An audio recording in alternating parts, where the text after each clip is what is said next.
Hello बच्चों, welcome back to pristine classes.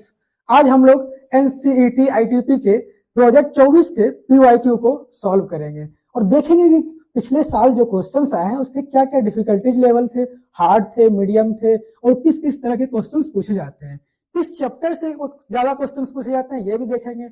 अगर आप 2025 का तैयारी करना चाहते हैं तो उसका सबसे पहला स्ट्रेटेजी ये होगा कि आप पीवाईक्यू को एनालाइज करें। पीवाईक्यू से हमें पता चलता है कि बोर्ड्स जो हमारा एजेंसी है एनटीए वो किस प्रकार का क्वेश्चन हमसे जानना चाहता है, किस क्या फॉर्मेट है उनका। तो इस ऐसे क्वेश्चंस को हम लोग देखते हैं, डिस्कस करते हैं पीवाईक्यू को। आगे चलते हैं तो आपको जैसे कि पता है कि एनसीईटी पॉलिटिकल साइंस का जो डोमेन सब्जेक्ट है उसका फॉर्मेट क्या होता है। आपको टोटल 28 क्वेश्चंस दिए जाएंगे, उसमें से आपको 25 क्वेश्चंस अटेम्प्ट करने होंगे, यानी कि एक क्वेश्चन पे करेक्ट अगर आप करेंगे तो आपको 4 मार्क्स मिलेगा, अगर आप गलत करेंगे तो उसका 1 मार्क्स निगेटिव हो जाएगा। तो यानी कि 100 मार्क्स का पेपर है और आपको 25 क्वेश्चंस दिए जाएंगे। तो देखते हैं कि ये 28 क्वेश्चंस किस प्रकार के थे और उसमें से कौन से क्वेश्चंस हम छोड़ सकते हैं। अगर हमें छोड़ना है 3 क्वेश्चंस तो हमें वो क्वेश्चंस छोड़ना है जो कि हमें एकदम पता हो कि वो हमें नहीं आता हो, विश्वास कॉन्फिडेंस नहीं हो। हमें 25 क्वेश्चंस वही करना है जिसपे कि हम पूर्ण रूप से कॉन्फिडेंस है, क्योंकि निगेटिव मार्किंग भी यहाँ है। तो देखते हैं कि कैसे कैसे क्वेश्चंस पूछे गए थे। तो अगर आप हमसे जुड़ के तैयारी करना चाहते हैं तो हमारे द्वारा प्रिस्टीन क्लासेस के द्वारा आईटीपी बीए बीएड का course, ITP BSc BEd, ITP BCom BEd का कोर्स कराया जाता है, वो भी ओनली 3500 में। अगर आपको कोर्स से रिलेटेड कोई भी जानकारी चाहिए तो आप इस नंबर पे कॉल कर सकते हैं या व्हाट्सएप भी कर सकते हैं। अगर अभी आप तुरंत एडमिशन लेते हैं तो आपको 20% का इंस्टेंट डिस्काउंट भी दिया जाएगा। ये डिस्काउंट उन्हीं बच्चों को मिलेगा जो पहले 100 बच्चे, फर्स्ट 100 स्टूडेंट्स जो इस कोर्स में एनरोल करेंगे उन्हें ये 20% का डिस्काउंट दिया जाएगा। अगर आप कोर्स लेना चाहते हैं तो आप प्ले स्टोर पे जाएं, उस प्ले स्टोर पे प्रिस्टीन क्लासेस का ऐप डाउनलोड करें और वहां से आप इस कोर्स को परचेस कर सकते हैं। तो आगे चलते हैं और देखते हैं कि हमारा जो पीवाईक्यू है वो किस लेवल का था। तो 2024 में जो क्वेश्चंस पूछे गए थे उसका पहला क्वेश्चन था कि what is content in the 10th schedule of Indian constitution. तो आप जो कीवर्ड्स है इसमें 10th schedule of Indian constitution कि आपसे पूछा जा रहा है कि 10th शेड्यूल में क्या दिया गया है। तो ऑप्शंस देख लेते हैं। पहले हर क्वेश्चंस का आप चारों ऑप्शंस पढ़ें, उसमें जो सबसे ज्यादा सही ऑप्शंस लगे आप उस ऑप्शंस के साथ जाए। तो पहला ऑप्शन है कि official language recognised by the Indian constitution of India. दूसरा ऑप्शन है provision in relation to administration and control of scheduled areas and scheduled tribes. Third option है provision that specify powers and responsibility of panchayats. And fourth option है provision related to the disqualification of the members of parliament and the state legislature on the grounds of defection. यानी कि 10th schedule का इसका जो सही option है वो fourth option हो जाएगा, क्योंकि जो 10th शेड्यूल है वो 1985 में 52nd अमेंडमेंट एक्ट के द्वारा लाया गया था। आपको यहाँ से पीवाईक्यू करने टाइम आपको ये ध्यान रखना है कि उससे रिलेटेड जो जो बातें हैं उससे भी आप नोट डाउन करते जाइए। पीवाईक्यू का मतलब सिर्फ ये नहीं कि आपको आंसर जानना है, उससे रिलेटेड जो जो चीजें और एक्स्ट्रा नॉलेज आपको मिल सकता है वो सबको नोट डाउन करते जाइए। हो सकता है अगले एग्जाम में आपको से वही पूछा जाए। तो 10th शेड्यूल के बारे में पूछा गया, इससे रिलेटेड क्या क्या होगा कि 52nd अमेंडमेंट एक्ट के द्वारा इसे 1985 में, ईयर भी कभी कभी पूछा जा सकता है कि 1985 में इसे लाया गया था राजीव गांधी जी के सरकार के टाइम में। अच्छा, एंटी डिफेक्शन में होता क्या है कि कोई भी मेंबर अपना एक पार्टी को छोड़ के, वॉलंटरी अपने पार्टी को छोड़ के दूसरे पार्टी में नहीं जा सकते हैं।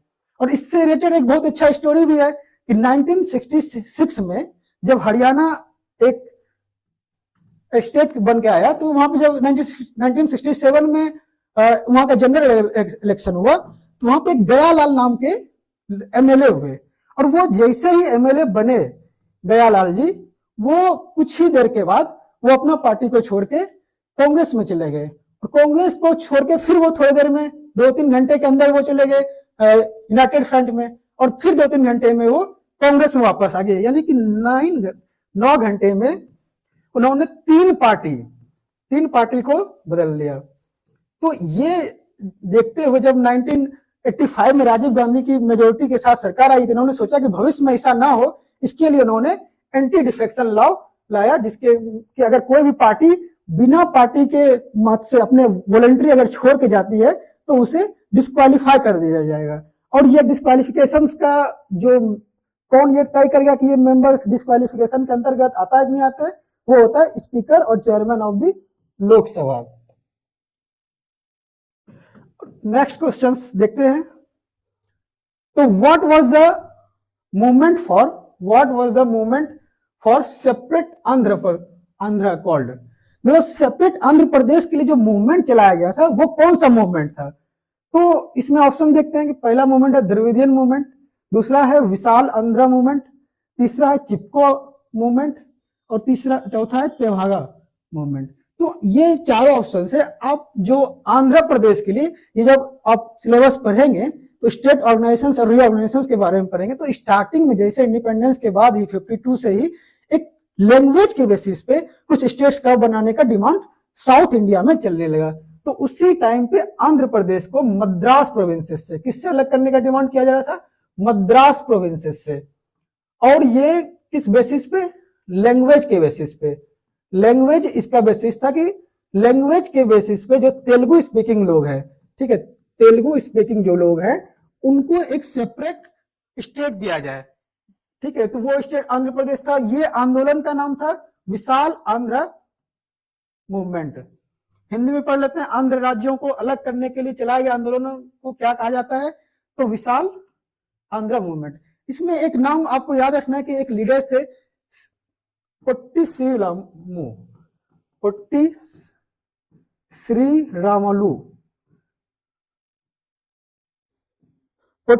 रामालू जो थे ये एक फास्ट पे बैठे थे और 56 डे के बाद उनकी डेथ हो गई। उनके डेथ के बाद गवर्नमेंट पूरे देश में बहुत जगह राइट्स स्टार्ट हो गए, बहुत जगह दंगे होने स्टार्ट हो गए। तो इसके बाद पोट्टी श्री रामू के डेथ के बाद ये स्टेट का फॉर्मेशन का गवर्नमेंट ने रीऑर्गेनाइजेशन का एक कमेटी बनाई। उसके बाद एक एक्ट आया स्टेट रीऑर्गेनाइजेशन एक्ट 1956, जो कि हम लोग डिटेल से सिलेबस जब हम लोग कवर करेंगे तो वहां पे पढ़ेंगे। अभी इससे रिलेटेड जो मेन लीडर है वो है पोट्टी श्री रामालू। और ये जो सीपीआई जो कम्युनिस्ट पार्टी ऑफ इंडिया इसका भी इस आंदोलन में विशाल आंध्र मूवमेंट में बढ़ चढ़ के योगदान रहा था। नेक्स्ट क्वेश्चंस को देखते हैं। तो एक dash as a concept of fundamentally deals with flows of ideas, commodities and people etcetera, मतलब क्या ऐसा चीज है जो कि डील करता है फ्लो ऑफ आइडियाज से, कमोडिटीज से और पीपल से? तो ग्लोबलाइजेशन, पहले ऑप्शन देखते हैं। Communism, globalisation, welfare state and colonialism. तो पहले एक एक पॉइंट्स अगर समझेंगे, अगर जब हम लोग इंटरनेशनल रिलेशंस को डील करेंगे तो उसमें पता चलेगा कि कम्युनिज्म का मतलब क्या होता है। साम्यवाद, जो साम्यवाद विचारधारा क्या कहती है, जो मार्क्स के विचारों को बढ़ाते हुए आगे कम्युनिज्म आते हैं, कम्युनिज्म का क्या टाइप का, तो उससे डील करती है। दूसरा कल्याणकारी राज, वेलफेयर स्टेट, लिबरल पॉलिसी जो है कि लोगों के हर लोगों के उत्थान के लिए काम किया जाए, वो कल्याणकारी राज। उपनिवेशवाद, जहां की कोई एक स्टेट दूसरे स्टेट्स पे इकोनॉमिक या पॉलिटिकल रूप से अपने अंदर कर लेते हैं, उसे उपनिवेशवाद के अंदर आता है। लेकिन वैश्वीकरण और ग्लोबलाइजेशन जो है वो डील करता है with the flows of ideas, communities, people. तो ग्लोबलाइजेशन का मतलब है कि ग्लोबलाइजेशन पूरे वर्ल्ड को इंटरकनेक्टेड कर देता है कि एक जगह पे ही पूरी दुनिया आ जाती है। जैसे कि अभी आप अगर कोई मोबाइल चला रहे हैं तो उस मोबाइल के जो अलग अलग पार्ट्स हैं, हो सकता है कि उसमें मेमोरी हो, चिप हो, वो कहीं किसी और कंट्री में बने हो। जैसे सेमीकंडक्टर जो इसमें यूज हुआ वो ताइवान से बने हो। मैन्युफैक्चर हो सकता है चाइना में हुआ, ये कंपनी चाइना की हो, वो इंडिया में मैन्युफैक्चर हो। तो वो पूरा वर्ल्ड एक दूसरे से कनेक्टेड हो जाता है। तो यही से एक कॉन्सेप्ट और आता है कि ग्लोबल विलेज का, कि पूरा गांव जिस तरीके से आपके अगर एक गांव है तो वहां पे हर लोगों से कुछ ना कुछ हमें जरूरत पड़ता है। अगर आपके यहाँ गेस्ट आ गया, कुछ ज्यादा गेस्ट आ गया तो 5 चेयर है आपके पास, लेकिन आपको 10 लोगों की चेयर चाहिए तो 5 आप उसी कहां से ले आएंगे। तो वो जरूरत है, पूरा गांव उनको लिए पड़ गया तो वहां से चले जाएंगे, आपसे ले जाएगा। तो उसी तरीके से ग्लोबलाइजेशन भी पूरे वर्ल्ड को एक साथ कर देता है। अभी यहाँ से बैठे हैं आप अपने घर पे और पूरे दुनिया में कहाँ क्या हो रहा है, कहीं से भी, अमेरिका से, यूएसए, फ्रांस से, चाइना से कोई भी प्रोडक्ट खरीदना चाहे तो ऑनलाइन खरीद सकते हैं। तो इससे क्या हुआ है कि पूरा वर्ल्ड इंटरकनेक्टेड हो गया है। तो ये जो कॉन्सेप्ट हुआ है आफ्टर द ग्लोबलाइजेशन के आने के बाद हुआ है। इंडिया में एलपीजी का जो रिफॉर्म हुआ है 1990s के टाइम में हुआ है, मनमोहन सिंह के द्वारा। नेक्स्ट हमारा है कि question, which of the following committee made a recommendation that election commission should be a multi member body.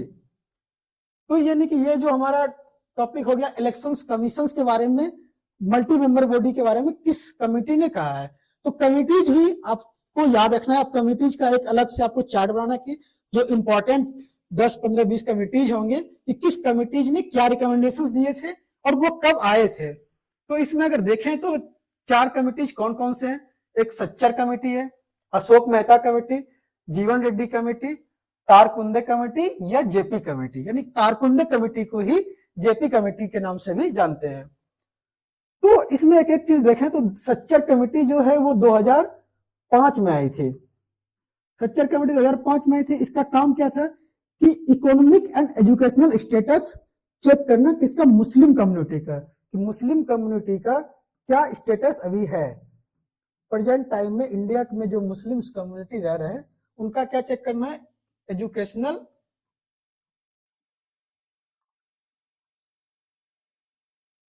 Economic status.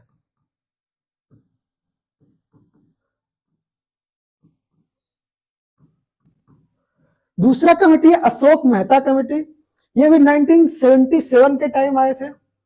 इनका रिकमेंडेशन था पंचायती राज इंस्टीट्यूशन से रिलेटेड, पंचायती राज जिसको PRI भी शॉर्ट्स में कह सकते हैं। इनका रिकमेंडेशन था पंचायती राज इंस्टीट्यूशन से रिलेटेड काम था इनका, जिसमें कि इन्होंने 2 टीयर का पंचायती राज सिस्टम में अपना सुझाव दिया। जैसे अभी प्रेजेंट टाइम में क्या है 3 टीयर, लेकिन अशोक मेहता कमेटी ने 2 टीयर का रिकमेंडेशन दिया था, जिसमें कि एक जिला परिषद और एक ब्लॉक के लेवल का 2 परिषद की बात की थी। तीसरा जीवन रेड्डी कमेटी। जीवन रेड्डी कमेटी 2004 में आई थी, जो कि नॉर्थ ईस्ट कंट्री में जो आफ्सा कानून है, जो आर्म्ड फोर्स स्पेशल एक्ट है, उसका क्या रियलिटीज है, कितने वो सही है या गलत है, उसमें क्या क्या दिक्कतें हैं, उससे रिलेटेड जीवन रेड्डी कमेटी का काम था। और चौथा है तारकुंडे कमेटी यानी जेपी कमेटी। ये आपका सही ऑप्शन है इस क्वेश्चन का, जिसमें कि तारकुंडे कमेटी ने इलेक्शन मेंबर का जो है 2-3 रिकमेंडेशन है। पहला रिकमेंडेशन कि इलेक्शन कमीशन का जो मेंबर हो वो मल्टी मेंबर बॉडी हो, यानी एक लोग सिर्फ या 2 लोग ना हो, 2 से ज्यादा लोग हो। दूसरा जो उन्होंने दिया था, इनका एक और रिकमेंडेशन था कि वोटिंग का जो एज है 21 से 18 इयर्स किया जाए।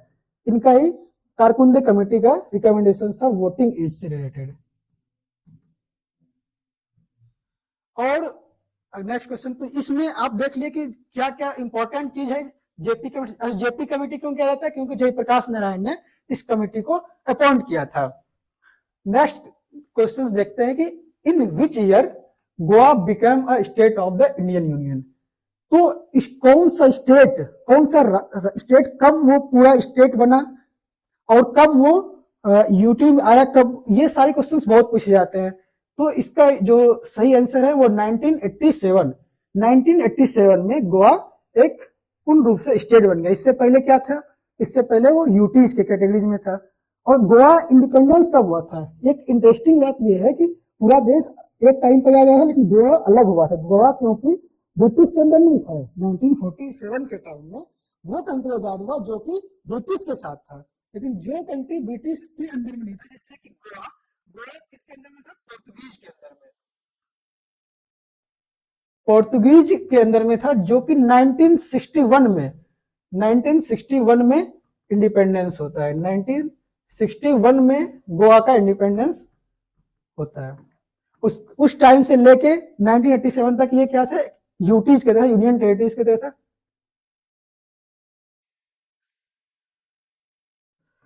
तो ये अच्छा, ये क्वेश्चन 2023 में भी पूछा गया था कि गोवा किस वर्ष में भारतीय संघ का एक राज्य बना। तो अभी अब गोवा बना, अगले साल आप दूसरे स्टेट्स का पूछ सकता है, झारखंड कब बना, उत्तराखंड कब बना। तो ऐसे करके आपको हर एक लिस्ट बना के तैयार रखना है कि कौन सा राज्य कब एक पूर्ण रूप से स्टेट बना, उनका ईयर क्या था और फॉर्मेशन डेट क्या है। फॉर्मेशन ईयर से रिलेटेड क्वेश्चंस पूछे जा रहे हैं। नेक्स्ट क्वेश्चन देखते हैं कि who among the following was the first education minister of independent India. तो इससे कुछ समझ में क्या है कि अब तैयारी जब करेंगे तो जो फर्स्ट जो कुछ भी है, first law minister, first education minister, first prime minister, first election commission के जो चेयरपर्सन थे, चीफ इलेक्शन कमीशन, ये सारे चीजों का एक लिस्ट आपको फर्स्ट का पता होना चाहिए, फर्स्ट पूछे जा सकते हैं। तो उसमें क्या ऑप्शंस क्या क्या है आप देखते हैं, रफी अहमद किदवई, मौलाना अबुल कलाम आजाद, बी आर अम्बेडकर, राजकुमारी अमृत कौर। तो इसका जो सही आंसर है वो है Maulana Abul Kalam Azad. Maulana Abul Kalam Azad first education minister थे इंडिपेंडेंट इंडिया के, और इनका बहुत ज्यादा योगदान जो बहुत सारे आईआईटीज स्टार्टिंग के टाइम में फर्स्ट टाइम पे लगाए थे, उन टाइम पे इनका इंपॉर्टेंट रोल रहा है एजुकेशन सेक्टर में स्टार्टिंग के टाइम में। B R Ambedkar law minister थे, ठीक है। इसी तरीके से आपको हर मिनिस्टर्स का एक नोट डाउन करके रखना है कि स्टार्टिंग में जो 5-6 इंपॉर्टेंट मिनिस्टर होते हैं वो कौन कौन थे। नेक्स्ट क्वेश्चन पे चलते हैं। Who has the undisputed leader of northwestern frontier provinces and known as frontier Gandhi. Frontier Gandhi के नाम से, यानी सीमांत गांधी भी इनको कहते हैं, फ्रंटियर गांधी के नाम से नॉर्थ वेस्टर्न के कौन से लीडर जाने जाते हैं। तो लाला लाजपत राय फ्रंटियर लीडर के नाम से नहीं जानते जाते हैं। खान अब्दुल गफ्फर खान, खान अब्दुल गफ्फर खान आपका ये सही आंसर होता है। और दूसरा देख लेते हैं, मदन मोहन मालवीय, इनका जो कॉन्सेप्ट है बीएचयू के स्टेबलेशन में इनका योगदान है, तो फाउंडर ऑफ बीएचयू है। मौलाना अबुल कलाम आजाद के बारे में पढ़े कि ये फर्स्ट एजुकेशन मिनिस्टर है, ठीक है। इसी तरीके से आपको ये जानना कि इंपॉर्टेंट उस टाइम के जो लीडर्स थे अलग अलग प्रोविंसेस के, जो प्रोमिनेंट लीडर थे जिनके बारे में कुछ स्पेशल कुछ हो या गांधी जी से स्पेशल रिलेशन हो, ये सारे लीडर्स को आपको ध्यान में रखना है। नेक्स्ट क्वेश्चन है Shah commission. Shah commission inquiry headed by, मतलब शाह कमीशन जो बनाया गया था उसका जो हेड था वो कौन थे। तो देखिए, justice P C Shah, justice R C Shah, justice J C Shah, justice T C Shah. तो ये थोड़ा डिफिकल्ट टाइप आपके लिए हो सकता है कि सब में शाह शाह करके ही है। तो आपको याद रखना है कि जो शाह कमीशन है वो जेसी शाह, जस्टिस जेसी शाह के द्वारा हेडेड किया गया था। और जस्टिस जेसी शाह, ये कमीशन बना क्यों था शाह कमीशन, ये इमरजेंसी के बाद जो भी दिक्कतें हुई थी, जो भी इमरजेंसी के टाइम पे जो भी प्रॉब्लम्स हुए थे गवर्नमेंट को लेके, पुलिस ब्यूरोक्रेसी जो गलत चीजें की, जो भी मल प्रैक्टिसेस उस टाइम पे हुए थे, उसको इंक्वायरी करने के लिए शाह कमीशन बनाया गया था। शाह कमीशन किसके द्वारा बनाया गया था, जनता पार्टी के द्वारा। जनता पार्टी के द्वारा ये शाह कमीशन फॉर्म किया गया था। जनता पार्टी के द्वारा शाह कमीशन का फॉर्मेशन किया गया था। तो आपको यहाँ पे फिर से एक क्वेश्चन कमीशन से रिलेटेड आ गया। आप अभी देखिए, पहले एक क्वेश्चन कमीशन से रिलेटेड, ये दूसरा क्वेश्चन कमीशन से रिलेटेड, यानी कमीशन वाला चैप्टर इंपॉर्टेंट हो जाएगा। इंपॉर्टेंट कमीशन और कमिटीज जो इसने की कुछ ना कुछ रिकमेंडेशंस दिए हैं और अपनी बातें रखी गई है, तो उनको याद रखना जरूरी है। ये देखिए, मैच द फॉलोइंग करके है। अब ऐसे क्वेश्चंस को आप एलिमिनेशन मेथड से बनाना है, कि ऐसा नहीं कि आपको हो सकता है कि 4 में से 1 पता हो या 2 पता हो, तो लेकिन जो पता हो पहले आप एक एक करके उसे मिलाते जाइए। अगर 1-2 मिल गया बस आपका पूरा क्वेश्चन ही सॉल्व हो जाएगा। अगर इन 4 में से 2 भी आपको पता है तो मैक्सिमम टाइम 2 पता होने पे आपका एलिमिनेशन मेथड से पूरा क्वेश्चन सॉल्व हो जाएगा। तो इसमें देखिए 2 चीज दिया गया, एक इंपॉर्टेंट पर्सन का इधर नाम दिया गया, के.एन. राज, जे.सी. कुमरप्पा, सत्यजीत रे, एम.एस. स्वामीनाथन, और इधर इनसे रिलेटेड कोई एक कॉन्सेप्ट के बारे में बताया गया है। तो के.एन. राज, के.एन. राज को आप किससे रिलेट करेंगे, के.एन. राज को आप हेस्टन स्लोई से रिलेट कर सकते हैं, यानी कि ए का थर्ड हो गया। अब ऑप्शन में देखिए ए का थर्ड कहां कहां पे, यहाँ पे नहीं है तो ये नहीं हुआ, यहाँ पे है तो यहाँ ये हो सकता है। आगे देख लीजिए, ये ए का 4 है, यहाँ भी नहीं, ये ए का सेकंड है, ये भी नहीं, यानी कि आपका एक सिर्फ आपको पता था के.एन. राज, हेस्टन स्लोई, तो आपको एक के पता होने से आप पूरा का पूरा क्वेश्चन कर लिए। बाकी अगर आपको नहीं भी पता है तब भी आप कर लिए। लेकिन फिर भी आगे देख लेते हैं कि बाकी और कौन किस किस से रिलेटेड है। तो जेसी कुमरप्पा का कॉन्सेप्ट थोड़ा गांधी जी से मिलता जुलता है, इकोनॉमी ऑफ परमानेंस की कॉन्सेप्ट इन्होंने दिया है। थर्ड है सत्यजीत रे का कॉन्सेप्ट पेथर पंचाली से मिलता है। और ये सबसे इंपॉर्टेंट है कि सबसे फेमस है MS स्वामीनाथन ग्रीन रेवोल्यूशन से रिलेटेड है, यानी कि ऑप्शन डी का पहला। अच्छा, डी का पहला अगर आपको ये पता था सिर्फ MS स्वामीनाथन ग्रीन रेवोल्यूशन, तो डी का पहला तीनों ऑप्शन में था। लेकिन आपको एक डी का MS स्वामीनाथन के अलावा एक और पता होता, तब आप एलिमिनेशन मेथड से तुरंत इस क्वेश्चन को कर सकते हैं। नेक्स्ट क्वेश्चन पे चलते हैं। नेक्स्ट क्वेश्चन भी मैच द फॉलोइंग से रिलेटेड है। अब मैच द फॉलोइंग में हमेशा ध्यान रखना है कि एलिमिनेशन मेथड यूज करना है। जरूरी नहीं कि आपको सब कुछ पता हो, जो पता है उसको आप मैच कीजिए, उसके बाद देखिए ऑप्शंस में, तब जाके आप सही तरीके से कर सकते हैं। एलिमिनेशन मेथड से आप एक दो पता भी होगा तो आप कर सकते हैं। अब इसमें देखिए पहला ऑप्शन है नक्सलाइट मूवमेंट। अब नक्सलाइट मूवमेंट को इन सब में से जो जितने भी लोग हैं इनमें से किससे आप जोड़ सकते हैं? तो मोरारजी देसाई को जोड़ सकते हैं। ये सोच के रखते हैं मोरारजी देसाई क्यों रहेंगे नक्सलाइट मूवमेंट में, वो प्राइम मिनिस्टर थे, उनका नक्सलाइट मूवमेंट को गवर्नमेंट में जो है वो नक्सलाइट मूवमेंट में तो नहीं हो सकते हैं, वो तो पॉलिटिकल रास्ते को चुनेंगे। नक्सलाइट मूवमेंट में वो लोग होंगे जो कि गवर्नमेंट में डायरेक्टली नहीं है, तो वो वायलेंस के रास्ते को चुनते हैं। तो नक्सलाइट मूवमेंट का जो कनेक्शंस बैठाया जाता है वो चारू मजमूदार से बैठाया जाता है, यानी कि ए का दूसरा। अब ए का दूसरा देखिए जहां जहां नहीं है उसको हटा दीजिए। यहाँ ए का पहला है नहीं, ए का तीसरा है नहीं, ए का दूसरा यहाँ पे है तो ये हो सकता है, यहाँ ए का चौथा है। यानी कि फिर यहाँ पे देखिए एक ऑप्शन आपको पता था और एक से आप पूरा क्वेश्चन कर लिए कि नक्सलाइट मूवमेंट चारू मजमूदार, तो आपका ऑप्शन दूसरा सही हो गया। अब बाकी देख लीजिए, proponent of khadi naturopathy and provisions किससे रिलेटेड है? तो ये है आपके मोरारजी देसाई से रिलेटेड। खादी के प्रोपोनेंट, ये गांधी जी के जो विचार हैं खादी वाला, ये मोरारजी देसाई भी इसको आगे लेके चलते हैं। दूसरा कि स्टूडेंट प्रोटेस्ट कहाँ पे हुआ था? स्टूडेंट प्रोटेस्ट जयप्रकाश नारायण के द्वारा लीड किए गए थे और वो बिहार मूवमेंट के साथ स्टूडेंट प्रोटेस्ट को जोड़ा जाता है। और तीसरा एक रेलवे स्ट्राइक, तो रेलवे स्ट्राइक को जॉर्ज फर्नांडिस के द्वारा जोड़ा जाता है कि जॉर्ज फर्नांडिस ने पूरा ट्रेड यूनियन के लीडर्स थे और पूरा रेलवे स्ट्राइक्स पूरा देश लेवल पे एक स्ट्राइक कराया था इन्होंने। नेक्स्ट क्वेश्चन पे जाते हैं। तो इसका हिंदी वाला देख लीजिए आप लोग, नक्सली आंदोलन, इसका आप चारू मजमूदार, खादी, प्राकृतिक चिकित्सा और निग्रह के प्रतिपादक मोरारजी देसाई से इसको कनेक्ट कर लीजिए। दूसरा छात्रों का विरोध प्रदर्शन कहाँ पे? बिहार से, और रेल की हड़ताल जॉर्ज फर्नांडिस। तो ऑप्शन ए का दूसरा, थर्ड ऑप्शन। ठीक है, नेक्स्ट क्वेश्चन में चलते हैं। Which of the following countries has successfully functioned as a democracy since its independence from the British rule? तो यहाँ पे पहला क्या बात है कि कौन वो देश हैं जो कि जब से वो इंडिपेंडेंस हुए हैं, और इंडिपेंडेंस किससे हुए हैं? ब्रिटिश से, वो अभी तक वहां पे डेमोक्रेसी ही चल रहा है, कभी भी डेमोक्रेसी खत्म नहीं हुआ है। तो ऑप्शन देख लीजिए। ऑप्शन में बांग्लादेश तो पहले पूर्ण रूप से एक कंट्री के रूप में तो बाद में आया, पहले तो वो ईस्टर्न पाकिस्तान के रूप में थे। तो यहाँ पे और क्या कहते हैं सक्सेसफुली डेमोक्रेसी चलाना, तो अभी भी आप देख रहे हैं डेमोक्रेसी वहां नहीं है, तो ये तो नहीं होगा।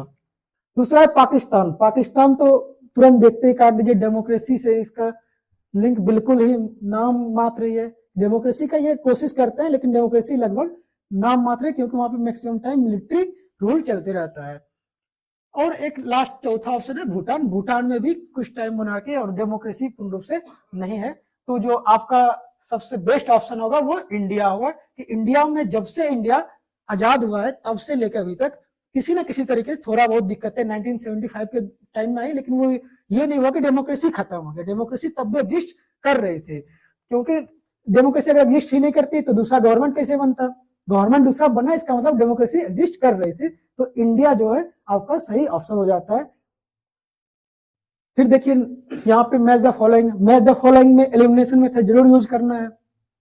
यहाँ पे है कि कुछ ऑर्गेनाइजेशंस के नाम दिए गए हैं और उसके सिटी ऑफ हेडक्वार्टर्स। ये क्वेश्चंस आपको 100% जो भी इंपॉर्टेंट ऑर्गेनाइजेशंस हैं, चाहे इंटरनेशनल ऑर्गेनाइजेशंस हो या नेशनल ऑर्गेनाइजेशंस हो, उन सारे ऑर्गेनाइजेशंस के ज्यादा नहीं होंगे, 25-30 ऑर्गेनाइजेशंस हैं, उन सब के एक लिस्ट तैयार करना है। उन सारे के हेडक्वार्टर्स का जो सिटी है वो जरूर याद करना है क्योंकि ऑर्गेनाइजेशन से रिलेटेड जरूर क्वेश्चंस पूछे जाते हैं। तो पहला है आपका ऑप्शन में यूनाइटेड नेशन। यूनाइटेड नेशंस का हेडक्वार्टर कहाँ पे है? तो यूनाइटेड नेशंस का हेडक्वार्टर न्यूयॉर्क में है। तो यानी पहला ए का थर्ड। आप अब एलिमिनेशन कीजिए, ए का थर्ड कहाँ है? यहाँ पे नहीं है, यहाँ पे है। ए का यहाँ फोर्थ है, गलत। ए का ये सेकंड है, गलत। यानी कि इसमें भी आपको एक सिर्फ पता था यूनाइटेड नेशंस का न्यूयॉर्क, और एक से आप कर दिए कि ये ऑप्शन हमारा 2 सही है। क्योंकि यूनाइटेड नेशंस का अगर न्यूयॉर्क हो गया तो बाकी आप जानने के लिए आप नोट डाउन कर लीजिए कि बाकी का हेडक्वार्टर कहाँ है। तो इंटरनेशनल कोर्ट ऑफ जस्टिस, इसका हेडक्वार्टर कहाँ है? तो इसका हेडक्वार्टर हेग में है। सी है United Nations educational, scientific and cultural organisations. तो इसका हेडक्वार्टर कहाँ है? तो आप देखिए सी, तो इसका हेडक्वार्टर है पेरिस में। ठीक है, United Nations educational, scientific and cultural organisations, इसको शॉर्ट में UNESCO कहते हैं। ये भी यूनाइटेड नेशंस का एक बॉडी है, एक पार्ट है। तो इसका हेडक्वार्टर आप देखिए पेरिस में है। चौथा है वर्ल्ड हेल्थ ऑर्गेनाइजेशन। ये भी एक इंटरनेशनल ऑर्गेनाइजेशन है जो कि वर्ल्ड, अभी WHO इसको शॉर्ट्स में कहते हैं। ये भी बहुत फेमस हुए थे अभी कोविड के टाइम पे। आम लोग भी WHO के बारे में नाम से कम जानने लगे थे। तो इसका हेडक्वार्टर कहाँ पे है? जेनेवा में। ठीक है, तो आप एलिमिनेशन के थ्रू आप देख रहे हैं आसानी से आपको एक अगर आपको पता होता है तो बाकी जानने की जरूरत नहीं होती है। वैसे मैक्सिमम टाइम एक या ज्यादा 2 तक में आपका क्वेश्चन सॉल्व हो जाता है। अगर मॉडरेट लेवल का क्वेश्चन हो, हार्ड होता है तब आपको 3 तक जाना पड़ता है। 3 के बाद तो कोई बचता ही नहीं कि 3 के बाद एक ही ऑप्शन बचता है। नेक्स्ट आप हिंदी इसका देख लीजिए, यूनाइटेड नेशंस का न्यूयॉर्क में। ठीक है, थर्ड उसका इंटरनेशनल कोर्ट ऑफ जस्टिस का, फोर्थ इसका United Nation education, scientific and cultural organisations का 1 पेरिस में, और वर्ल्ड हेल्थ ऑर्गेनाइजेशन का सेकेंड ऑप्शन यानी जेनेवा में।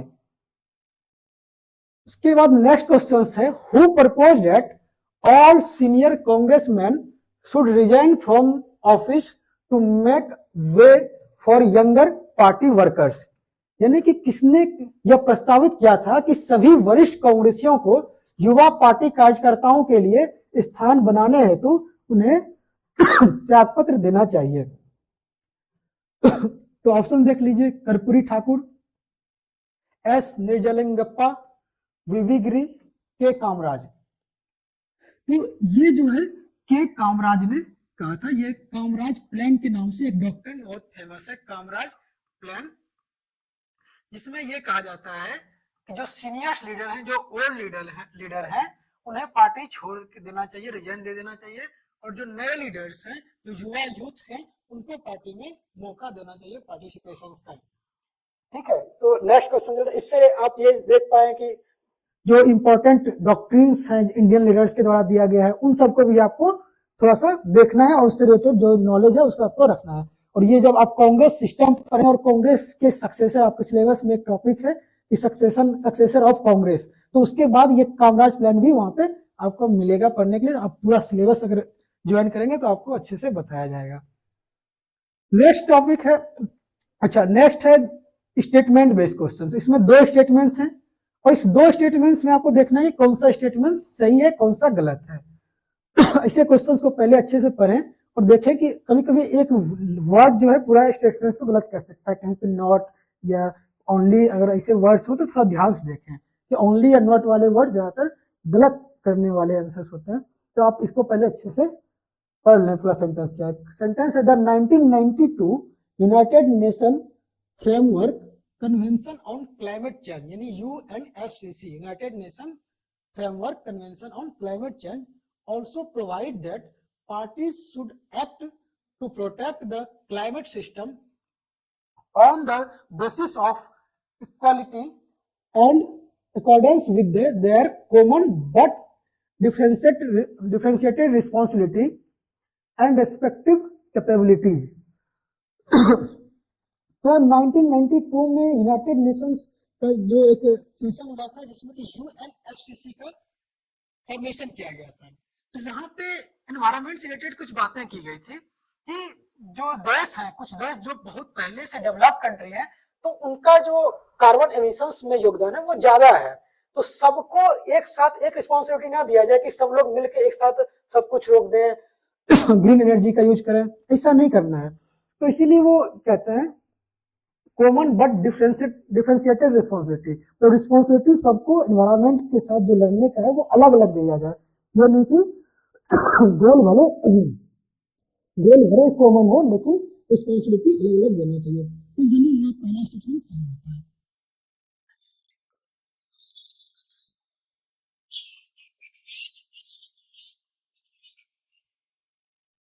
Acknowledged in the conventions that per capita emission in developing countries are still relatively low। जैसे वो एग्जांपल में दिया कि China, India and other developing countries were therefore exempted from the requirements of Kyoto protocol, यानी कि ये Kyoto protocol से related है। अब यहाँ पे एक चीज और देखना कि क्योटो प्रोटोकॉल कब आया था, 1997 में, ठीक है। 1997 में क्योटो प्रोटोकॉल आया था जिसमें कि कार्बन से लो एमिशंस के बारे में बताया गया था।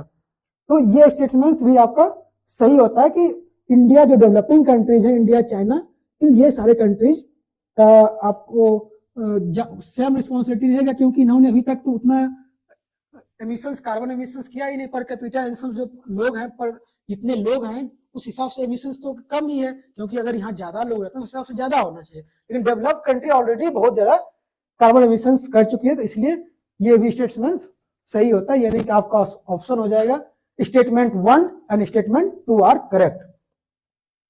नेक्स्ट ऑप्शन पे चल हिंदी में देख लेते हैं कि जलवायु के परिवर्तन से संबंधित संयुक्त राष्ट्र संघ के नियमाचार यानी change UN United nation framework convention on climate change 1992 में भी कहा गया है कि इस संधि को स्वीकार करने वाले देश अपनी क्षमता के अनुरूप पर्यावरण के अपक्षय में अपनी हिस्सेदारी के आधार पर साझी परंतु अलग अलग जिम्मेदारियों को निभाते हुए पर्यावरण की सुरक्षा के प्रयास करेंगे। तो सही स्टेटमेंट था।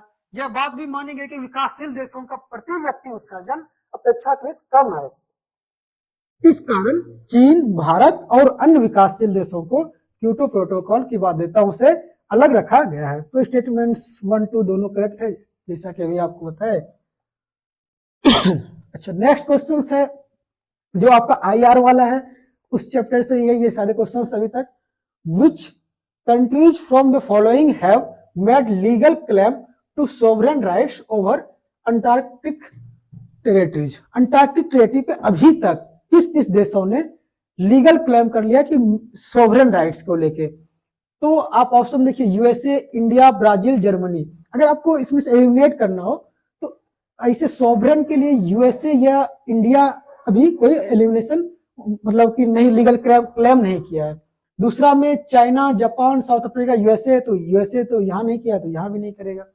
फिर पाकिस्तान है इस ऑप्शन में, तो वैसे भी समझ लीजिए पाकिस्तान अंटार्कटिक पे जाके कभी क्लेम कर ले, ये बहुत हास्यात्मक बात हो जाएगी। चौथा है कि यूके, अर्जेंटीना, चिले, नॉर्वे। तो ये ऑप्शन हमारा सही हो जाता है, यूके, अर्जेंटीना, चिले, नॉर्वे। इसके अलावा भी एक दो कंट्री है, आई थिंक न्यूजीलैंड और ऑस्ट्रेलिया है, एक बार आप रीचेक कर लीजिएगा। तो ये ऑप्शन हमारा चौथा सही हो जाता है कि यूके, अर्जेंटीना, चिले, नॉर्वे, इन्होंने लीगल क्लेम कर लिया है अंटार्कटिक के ऊपर पे। नेक्स्ट ऑप्शन है कि the idea of global security emerge in dash in the response to the global nature of threats such as global warming, international terrorism etcetera. यानी कि ग्लोबल वार्मिंग से रिलेटेड जो भी चीजें आ रही है, यानी कि एनवायरमेंट से रिलेटेड क्या क्या चीजें कब, किस डेकेड में, किस टाइम पे होना स्टार्ट हुआ। तो अभी आप देखें कि यूएनएफसीसी का गठन कब हुआ, 1992 में। तो 1990 के टाइम से ही ये हमारा ग्लोबल वार्मिंग पे, टेररिज्म पे बहुत ज्यादा जोरों शोरों से बात होना स्टार्ट हो गया। तो ये ऑप्शन 1 हो जाएगा, बाकी ऑप्शन इनकरेक्ट हैं। तो हिंदी में देख लीजिए, अंतरराष्ट्रीय स्तर के जोखिमों जैसे ग्लोबल वार्मिंग, अंतरराष्ट्रीय आतंकवाद इत्यादि की प्रतिक्रिया में वर्ष देश में वैश्विक सुरक्षा का विचार उत्पन्न हुआ। तो ग्लोबल सिक्योरिटी का जो आइडिया है वो कब आता है, 1990 में। ठीक है, नेक्स्ट क्वेश्चन पे चलते हैं। Before 1947 which Hindu ruler in Kashmir did not want to merge with India and tried to have an independent status for his states. तो कश्मीर से रिलेटेड बात है, कश्मीर आपके सिलेबस में है, मैं कश्मीर डिस्प्यूट्स के बारे में बहुत डिटेल में जानना है। तो कश्मीर 1947 से, जैसे कि जिस टाइम देश आजाद हुआ था तो उस टाइम ऑलमोस्ट 560 प्रिंसली स्टेट्स थे, तो वैसे एक कश्मीर भी प्रिंसली स्टेट्स की तरह थे जहां की अपना अपना एक खुद का रूलर हुआ करता था। तो कश्मीर में उस टाइम जो रूलर थे वो थे हरी सिंह। हरी सिंह वहां के रूलर थे जो कि ना तो इंडिया में मिलना चाहते थे ना पाकिस्तान में, वो इंडिपेंडेंट रहना चाहते थे। और आप सोचिए कि हरी सिंह ऐसे आदमी है कि दो देशों के बीच में वो अलग अपना छोटा सा राज बना के रहना चाहते हैं, जो कि प्रैक्टिकल रूप से देखा जाए तो कभी पॉसिबल था ही नहीं। तो हरी सिंह ही वो राजा थे जो कि कश्मीर में पहले रूल कर रहे थे और इंडिया में किसी में भी नहीं मिलना चाहते थे, ना इंडिया में ना पाकिस्तान में। मजबूरी में वो आके इंडिया में मिलेंगे। जब कश्मीर डिस्प्यूट्स पढ़ेंगे तो आपको डिटेल में बताएंगे कि वहां पे क्या क्या घटनाएं हुई थी, किस वजह से वो इंडिया में आके मिले थे। ऑप्शन बाकी देख लीजिए, शेर सिंह, शमशेर सिंह, हरिंदर सिंह, तो ये सब कोई ऑप्शन में जो है रिलेटेबल नहीं है। दूसरा नेक्स्ट फिर है स्टेटमेंट वाला क्वेश्चन। स्टेटमेंट्स वाले में आपको देखना है कि कौन सा सही है कौन सा गलत है। तो पहला स्टेटमेंट है the organisation for European economic cooperation, यानी OEEC, European economic corporation, organisation for, आपको फुल फॉर्म भी याद रखना है, हो सकता है कि कहीं आपको फुल फॉर्म ही पूछ दे। तो organisation for European economic cooperation was established in 1948 to channel aid to the West European states। अच्छा, ये क्या है? ये पहली स्टेटमेंट सही है। दूसरा कि ये रिलेटेड है जो मार्शल प्लान यूएसए के द्वारा लाया गया था, तो 1948 के टाइम पे मार्शल प्लान भी उसी के आसपास आया था, जिसमें कि यूएसए बहुत सारे फाइनेंशियल एड वेस्टर्न कंट्रीज को दे रहे थे।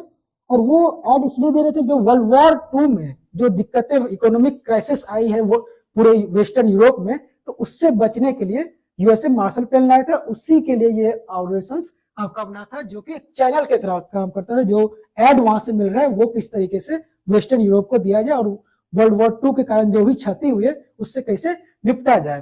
तो ये स्टेटमेंट आपका सही होता है। दूसरा कि the council of Europe established in 1949 was another step forward in political cooperation of the European states। तो ये ऑप्शन भी सही है कि काउंसिल ऑफ यूरोप जो स्टेब्लिश 1949 में हुआ है। तो अभी आपको स्टेटमेंट बेस्ड क्वेश्चन आए, अगले बार सकता है डायरेक्ट वन लाइनर क्वेश्चन पूछ दे कि काउंसिल ऑफ यूरोप स्टेब्लिश कब हुआ था, तो आपको ईयर याद रखना 1949। दूसरा कि organisation for European economic cooperation यानी OEEC कब स्टेब्लिश हुआ था? 1948। क्या पर्पस था इसका? Channel the aid to the West European states. तो आपका both statements 1 and 2 are correct, ये ऑप्शन आपका सही हो जाता है। नेक्स्ट आप हिंदी में देख लीजिए कि यूरोपियन आर्थिक सहयोग संगठन OEEC को कहते हैं, जो कि 1948 में पश्चिमी यूरोपीय राज्यों को मदद देने के लिए स्थापित किया गया था। दूसरा स्टेटमेंट है 1949 में स्थापित यूरोप परिषद से यूरोपीय राज्यों को राजनीतिक सहयोग में एक अगला कदम साबित हुआ। तो कथन 1 और कथन 2 दोनों सत्य हैं। नेक्स्ट क्वेश्चन से कि dash in the South Asia has also led to large scale migration to seek a better economic and opportunities. अच्छा, तो मतलब दक्षिण एशिया में के कारण बेहतर आर्थिक डैश के कारण बेहतर आर्थिक अवसरों की खोज में बहुत बड़ी संख्या में देशांतरण हुआ। यानी कि क्या ऐसा रीजन था, वो कौन सा कारण था जिस वजह से एक लार्ज नंबर ऑफ माइग्रेशन देखा गया कि दक्षिण एशिया से साउथ एशिया से होता है। वैसे साउथ एशिया में कभी कभी चाइना को भी कंसिडर किया जाता है, लेकिन जो एनसीईआरटी होती है उसमें ये जो आपका इंडिया, पाकिस्तान, भूटान, मालदीव्स, ये सारे जो कंट्रीज हैं ये इन सबको साउथ एशिया में कंसिडर किया जाता है। तो इस फेज में बहुत सारे लोग आप बेटर इकोनॉमिक्स के लिए वेस्टर्न कंट्रीज, यूएसए और अदर पार्ट्स में जाते रहते हैं। तो उसका रीजन क्या है, क्या दिक्कतें यहाँ पे हैं जो कि जिसकी वजह से वो जाते हैं। अच्छा, तो यहाँ पे आपको कीवर्ड्स देखने, अगर आपको इसके बारे में बहुत डिटेल जानकारी नहीं भी है तो आप कैसे इस क्वेश्चन को कर सकते हैं। कीवर्ड है कि for a better economic opportunities, economic opportunities के लिए कैसे आप दूसरे जगह जा सकते हैं। तो क्या हेल्थ एपिडेमिक्स ऐसा रीजन हो सकता है जो कि बेटर इकोनॉमिक्स के लिए जाए? मतलब आप आर्थिक खोज के लिए जा रहे हैं, तो हेल्थ एपिडेमिक्स तो ऐसा नहीं हो सकता है, तो वहां पे होना चाहिए क्वेश्चंस में फॉर बेटर हेल्थ, तो ये ऑप्शन उसमें ही गलत हो जाता है। दूसरा ऑप्शन अभी रहने दीजिए, तीसरा ऑप्शन देखिए, लैक ऑफ ह्यूमन राइट्स, तो क्वेश्चंस में ऐसा कुछ नहीं है कि बेटर ह्यूमन राइट्स के लिए, बेटर राइट्स के लिए जा रहा है आदमी। आदमी को अभी जो माइग्रेशन हो रहा है वो किस वजह से हो रहा है, इकोनॉमिक अपॉर्चुनिटीज के लिए, तो ह्यूमन राइट्स की वजह से भी नहीं होगा। ग्लोबल वार्मिंग, एनवायरमेंट से रिलेटेड कोई बात यहाँ पे क्वेश्चन में नहीं की गई है, तो जो ऑप्शन हमारे सही होंगे वो होंगे पॉवर्टी, यानी गरीबी। गरीबी की वजह से लोग जो है माइग्रेट कर रहे साउथ एशिया से दूसरे पार्ट जो है वेस्टर्न कंट्रीज की तरफ, यूएसए की तरफ, डिफरेंट पार्ट्स में वो जा रहे हैं, तो ये हमारा पॉवर्टी सही आंसर हो जाएगा। नेक्स्ट ऑप्शन है name the leader of the Soviet union who proposed Asian collective security system. अच्छा, अब यहाँ पे कीवर्ड्स क्या है कि एशियन कलेक्टिव सिक्योरिटी सिस्टम, ये किसने प्रपोज किया था, तो यहाँ पे अब दो लीडर थे, इंडिया के तरफ से जवाहरलाल नेहरू थे, और जो सोवियत यूनियन के जो एक लीडर थे जिन्होंने कि इस चीज को प्रपोज किया था, वो थे हमारे बोरिस येल्त्सिन। बोरिस येल्त्सिन, देखिए निकिता क्रुश्चेव ये नहीं थे, ये हमारे कोऑपरेशन विद वेस्ट, मतलब जो संयुक्त राष्ट्र यूएसएसआर था उनका वेस्ट के साथ शांति के साथ सहयोग कर सके, इसकी बात करते थे। दूसरा जो है ये आपका हो गया, सॉरी येल्त्सिन नहीं, आपका लियोनिड ब्रेजनेव, ये लीडर्स थे आपके। लियोनिड ब्रेजनेव जो कि यूएसएसआर में प्रपोज किए थे एशियन कलेक्टिव सिक्योरिटी सिस्टम, की पूरे एशिया जो है वो एक साथ मिलके बाकी जो देश के दूसरे दुनिया है उन सारी चीजों के साथ लड़ा जाए, इकोनॉमिक साझेदारी करे, बाकी सारी चीजों को देखे, वो जो लीडर थे लियोनिड ब्रेजनेव। ठीक है, मिखाइल गोर्बाचेव का अलग जनरल सेक्रेटरी ये भी थे, जब यूएसएसआर का डिसइंटीग्रेशन होता है उस टाइम के जनरल सेक्रेटरी थे। तो ये जो आपका ऑप्शन हो जाता है लियोनिड ब्रेजनेव, ये आपके सही ऑप्शन हो जाते हैं। नेक्स्ट क्वेश्चन है आर्टिकल से रिलेटेड, क्या है कि आर्टिकल 51, अब यहां से आप देख लीजिए कीवर्ड्स, आर्टिकल 51 आपको डायरेक्टिव प्रिंसिपल्स के जो इंपॉर्टेंट आर्टिकल्स हैं, फंडामेंटल राइट्स के जो इंपॉर्टेंट आर्टिकल्स हैं, उन सारे आर्टिकल्स को एक बार देखना कि उन आर्टिकल्स में क्या क्या मेंशंस किए गए हैं, और जो जो आपके चैप्टर में दिए गए उससे जो रिलेटेबल आर्टिकल्स हैं, जब आप कोर्स लेंगे तो आपको वो सारे आर्टिकल्स अलग से सेपरेट करके दिया जाएगा, बताया जाएगा ये कौन कौन से इंपॉर्टेंट आर्टिकल्स हैं, कौन कौन से इंपॉर्टेंट कम्युनिटी है, वो आप अगर आप सेपरेट बना लेते हैं तो आपके सारे क्वेश्चन इस टाइप के क्वेश्चन सॉल्व हो जाएंगे। तो ये कहता है कि article 51 of the Indian constitution lays down some directive principle of state policy, यानी कि DPSP, on promotion of international peace and security. अच्छा, इस क्वेश्चन में ऑलरेडी बता दिया है कि आर्टिकल 51 किससे रिलेटेड है, कि promotion of international peace and security से रिलेटेड। अब ऑप्शन देखिए, चार ऑप्शन से चार स्टेटमेंट्स एक तरीके से, उस चार स्टेटमेंट्स में कौन से स्टेटमेंट सही हैं वो आपको जानना है। तो पहला है कि promote international trade and finance. अच्छा, आपका जो ऑप्शन है उसमें आप देख लीजिए कि हर ऑप्शन में तीन ही स्टेटमेंट्स के हैं, जैसे BCD है, ABC है, BCA है, यानी कि इस चार में से कोई ना कोई एक गलत है। आप सही छोड़िए, पहले गलत ढूंढ लीजिए तो भी आपका काम बन जाएगा कि इससे रिलेटेड कौन नहीं हो सकता है। क्वेश्चन में ऑलरेडी आपको दे दिया गया है कि promotion of international peace and security, यानी कि क्वेश्चन ने बता दिया है कि जो आर्टिकल 51 है वो रिलेटेड किससे है, पीस एंड सिक्योरिटी से। लेकिन पहला ऑप्शन जो है वो क्या कहता है, promote international trade and finance. तो ट्रेड एंड फाइनेंस की बात तो आर्टिकल 51 में नहीं की गई है, इंटरनेशनल रिलेशंस की बात की गई है, लेकिन क्या इंटरनेशनल पीस की बात की गई है और सिक्योरिटी की बात की गई है। तो ये ऑप्शन तो वैसे ही गलत हो जाता है। अगर ए गलत हो गया तो ए जहां जहां है उसको काट दीजिए, ए इस ऑप्शन में है ये नहीं होगा, ए यहां भी है ये भी नहीं होगा, चौथे ऑप्शन में भी ए है तो यहां भी नहीं होगा, तो बचा कौन सा ऑप्शन, BCD। तो ये आपका ऑप्शन सही हो जाता है। तो इससे क्या पता चलता है कि आप क्वेश्चन से भी आंसर्स कर सकते हैं, अगर आपको ये समझ में आ गया कि पीस एंड सिक्योरिटी में ट्रेड एंड फाइनेंस की बात तो नहीं आएगी, और दूसरा कि अगर आपको ये पता चल जाए कि कौन सा स्टेटमेंट्स हमारे गलत हैं तो भी आप बाकी सारे कर सकते हैं। तो अब बाकी देख लीजिए क्या क्या आर्टिकल 51 में मेंशन किया गया है। तो maintain just and honourable relation between Nations, ठीक है, ये पीस से रिलेटेड बातें हैं। दूसरा है कि foster respect for international law and treaty obligations in dealing of organised people with one another, मतलब कि जब भी आप किसी भी इंटरनेशनल लॉ और ट्रीटी ऑफ ऑब्लिगेशंस को देखें तो एक ऑर्गेनाइज्ड पीपल के साथ डील किया जाए। डी ऑप्शन से encourage settlement of international dispute by arbitrations, मतलब कि जब भी इंटरनेशनल डिस्प्यूट हो तो हम कैसे सेटलमेंट करें, बातचीत करके, आर्बिट्रेशंस करके, वायलेंस का यूज ना करें। तो ये हमारे बी सी डी तीनों ऑप्शंस सही हो जाएंगे। नेक्स्ट पे चलते हैं, हिंदी देख लेते हैं आप। भारतीय संविधान के अनुच्छेद 51 में अंतर्राष्ट्रीय शांति और सुरक्षा के बढ़ावे के लिए राजनीति के नीति निर्देशक सिद्धांत के हवाले से कहा गया है कि राज्य, पहला ऑप्शन देखिए अंतर्राष्ट्रीय व्यापार एवं वित्त का संवर्धन, जो कि गलत ऑप्शन हो गया। दूसरा कि राज्य के मध्य न्याय संगत एवं सम्मानजनक संबंधों को बनाए रखने का प्रयास करना है, सही हो गया। संगठित लोगों को एक दूसरे से व्यवहार में अंतर्राष्ट्रीय विधि और संधि बाध्यताओं के प्रति आदर बढ़ाने का और प्रयास करना चाहिए, और अंतर्राष्ट्रीय विवादों को मध्यस्थम द्वारा निपटाने के लिए प्रोत्साहन देने का प्रयास करेगा। यानी कि ये तीनों ऑप्शन सही होता है, बी सी डी। और क्वेश्चंस में हमेशा ये भी देख लेना कि कौन सा सही पूछ रहा है कि गलत पूछ रहा है। नेक्स्ट क्वेश्चंस पे जाते हैं, फिर मिलाने वाले क्वेश्चंस आ गए। मैच द फॉलोइंग, तो मैच द फॉलोइंग इसमें हमें वही अपना अप्रोच रखना है कि एलिमिनेशन मेथड।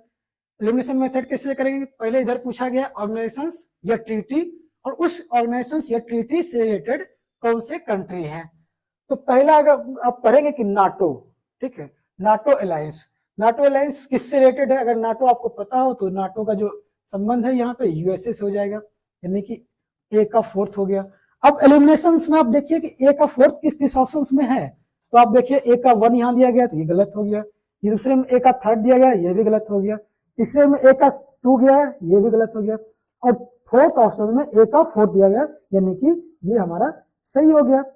यहाँ भी आपको देख लिए कि एक अगर आपको पता है तो एलिमिनेशन मेथड से आप पूरा बिना जाने बाकी 3 को कर सकते हैं। अगर आपको सारे नहीं भी पता हो तो एक पता हो तो आप जरूर एलिमिनेशन मेथड को यूज कीजिए, उससे आप बाकी सारे कर सकते हैं। बाकी जान लेते हैं कि इसमें क्या क्या और जानने वाली हमारे लिए बात जाती है। तो नाटो का फॉर्मेशन कब हुआ था, 1949 में, ठीक है। दूसरा है कि वार्सो पैक्ट। वार्सो पैक्ट क्या था, वार्सो पैक्ट यूएसएसआर के द्वारा किया गया था, ये आपका 1955, वार्सो पैक्ट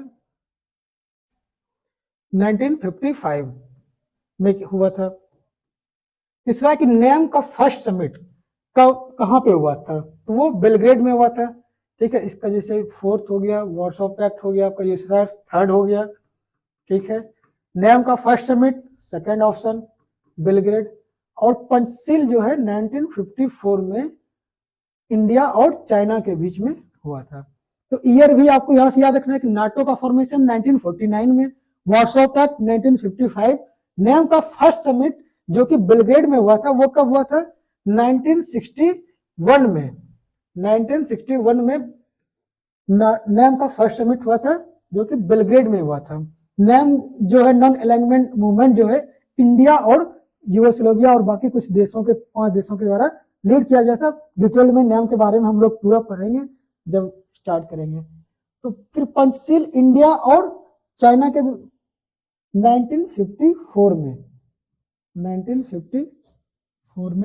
पंचशील इंडिया और चाइना के बीच में 5 पंचशील इसको इसलिए कहा जाता है कि इसमें 5 मेजर प्रिंसिपल थे जिसपे कि इंडिया चाइना दोनों साथ में आए थे, जिसमें कि म्यूचुअल कॉपरेशन, रेस्पेक्ट द सॉवरेनिटीज, ये सारी बातें आई थी। तो आप यहाँ पे देख सकते हैं कि एलिमिनेशन मेथड से आप कितने आसानी से एक चीजों को भी जानते हुए पूरे क्वेश्चंस को कर सकते हैं।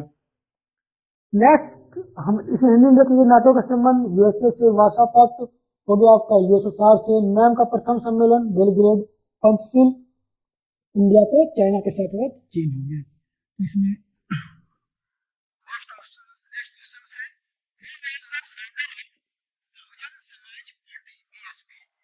बीएसपी। अब देखिए यहाँ से एक चीज आपको समझना है कि कोई भी जो इंपॉर्टेंट पॉलिटिकल पार्टीज है उसके कौन कौन फाउंडर हैं, खास करके जो इंडिया में इंडिपेंडेंस के बाद जो पार्टीज बने हैं उसके फाउंडर का नाम आपको याद रखना पड़ेगा, क्योंकि आपका जो पहला यूनिट है वो क्या है, politics in India since independence. तो इंडिपेंडेंस के बाद जो जो पार्टीज हुए उसमें एक मेजर चैप्टर भी major opposition party, regional parties, ऐसे करके चैप्टर हैं। तो आपको सारे पार्टीज के, पॉलिटिकल पार्टीज के जो भी मेजर इंपॉर्टेंट पॉलिटिकल पार्टीज हैं, सारे पार्टीज के नहीं है, बहुत सारे नाम के पार्टीज होते हैं, तो वही उनके पार्टी के नहीं, जो भी मेजर इंपॉर्टेंट पॉलिटिकल पार्टीज हैं उनका आपको नाम याद रखना पड़ेगा। तो इसमें ऑप्शन देखिए, मायावती, मायावती जी बहुजन समाज पार्टी से जुड़ी हुई हैं, उनके अभी प्रेजेंट टाइम में सबसे इंपॉर्टेंट लीडर है, लेकिन फाउंडर नहीं थे। मुलायम सिंह यादव, मुलायम सिंह यादव का भी आपको पता है कि सपा से इनका कनेक्शन है। और दूसरा है ऑप्शन है लालू प्रसाद यादव, तो लालू प्रसाद यादव का बिहार में आरजेडी से है। तो कांसीराम एक नेता थे जो वो हमारे थे बहुजन समाज पार्टी के संस्थापक के रूप में देखे जाते हैं। बहुजन समाज पार्टी के संस्थापक कौन हो गए, हमारे कांसीराम, यानी ऑप्शन थर्ड सही हो गया। नेक्स्ट क्वेश्चन है, name the minister in union cabinet from 1951 to 56 who resigned taking responsibility of the railway accident। अभी आप देखिए, ये क्वेश्चन आप दो तरीके से कर सकते हैं, डायरेक्ट आपको एक इंसिडेंट पता हो तब कर लेंगे, नहीं तो आप अगर ये भी पता हो कि जो पहले यूनियन कैबिनेट रेलवे मिनिस्टर बने थे, जो फर्स्ट जनरल इलेक्शंस के बाद जो यूनियन कैबिनेट मिनिस्टर बने थे वो कौन थे, तब भी आपको समझ में आ जाएगा। तो इसमें कहा जा रहा है कि 1951-56 के दौरान केंद्रीय मंत्रिमंडल के उस मंत्री का नाम बताइए जिसने रेल दुर्घटना की जिम्मेदारी अपने ऊपर लेकर त्याग पत्र दे दिया था, अपने ऊपर जिम्मेदारी लेकर त्याग पत्र दे दिया था। वो कौन से नेता थे, मिनिस्टर थे, तो वो थे हमारे लाल बहादुर शास्त्री जी, जो कि उस टाइम के रेलवे मिनिस्टर थे। और वहां पे एक एक्सीडेंट होता है, उनकी जिम्मेदारी वो लेके तुरंत रिजाइन कर दिए थे कि मेरे वजह से अपनी रिस्पॉन्सिबिलिटी पूरा उन्होंने लिया और कर दिया। अभी के टाइम में तो बहुत सारे रेलवे एक्सीडेंट होते हैं, लेकिन ऐसा कुछ देखा नहीं जाता है। तो आप देख लीजिए, लाल बहादुर शास्त्री, सरदार पटेल तो 1950 से पहले डेथ कर गए थे, लेकिन पहले उनका होम मिनिस्टर के रूप में माना जाता है।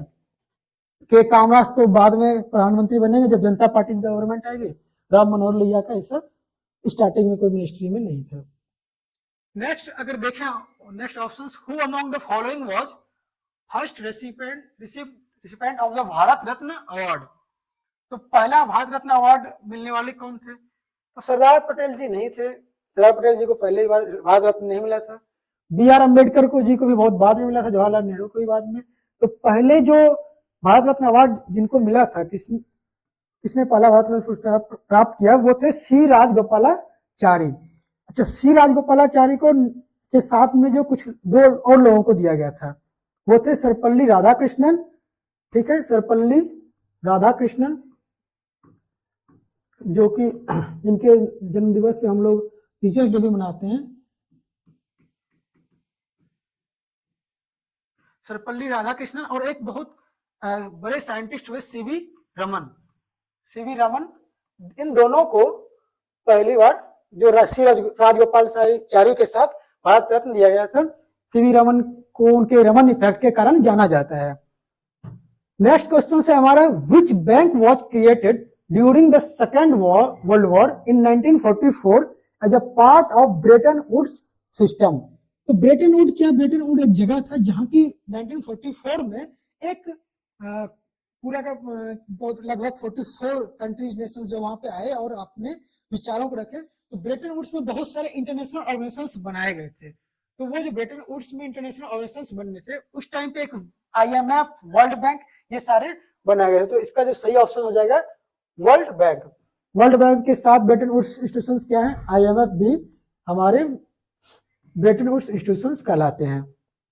तो देख लीजिए, वर्ल्ड बैंक हिंदी में पढ़ लीजिए। द्वितीय विश्व युद्ध 1944 के दौरान किस बैंक को ब्रेटन वुड्स सिस्टम्स के आधार पर स्थापित किया गया था, यानी ब्रेटन वुड्स में जो बातें की गई थी, वहां पे जो कुछ डिसीजंस लिया गया था कि कुछ हमारे इंटरनेशनल ऑर्गेनाइजेशंस बनाए जाए, उससे रिलेटेड कौन से बैंक हैं, तो वो है वर्ल्ड बैंक।